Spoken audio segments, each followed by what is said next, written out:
Hello guys, ഞാൻ പുട്ടുണ്ടാക്കി വെച്ചിട്ടുണ്ട്. ഞാൻ പറഞ്ഞില്ലേ, പൊടി നനച്ച് അതിന് പരുവത്തിന് നനച്ചിട്ട് അത് മിക്സിയിലിട്ട് പൊടിച്ചു. അത് കഴിഞ്ഞ ശേഷം നമ്മൾ കൈ തൊടാൻ പാടില്ല, സ്പൂണിട്ട് വേണം നമ്മൾ ആ പുട്ടുകുറ്റിയിൽ നിറയ്ക്കാൻ. പുട്ടുകുറ്റിയൊക്കെ ഞാൻ കഴുകി ഇങ്ങനെ സൂപ്പറായിട്ട് വെച്ചിട്ടുണ്ട് ഇവിടെ. എനിക്ക് മിക്സി വാങ്ങിച്ചപ്പോൾ ഫ്രീ ആയിട്ട് കിട്ടിയ പുട്ടുകുറ്റിയാണ്. രണ്ടും കിട്ടി. എന്താ, ഈ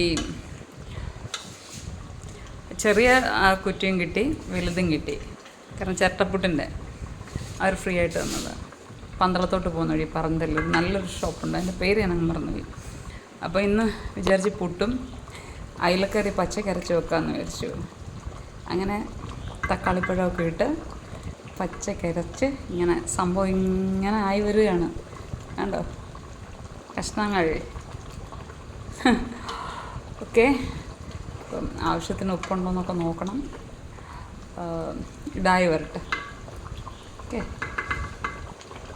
ഇതിൻ്റെ എല്ലാം റെസിപ്പിയൊക്കെ ഞാൻ ഇടാൻ ആഗ്രഹിക്കുന്നുണ്ട്. ഇത് എൻ്റെ സ്വന്തം സ്റ്റൈലാണ്. അതൊക്കെ സാവധാനം. എനിക്ക് സത്യം പറഞ്ഞാൽ നല്ല ക്യാമറ ഇല്ല, അതാണ് പ്രശ്നം. അപ്പോൾ ഓക്കെ, ബൈ ബൈ. അപ്പം പുട്ടിൻ്റെ മീൻകറിയുടെ കൂടെ ഒരുമിച്ചുള്ള ഫോട്ടോയും ഇടാം കേട്ടോ. Okay, bye bye, good night.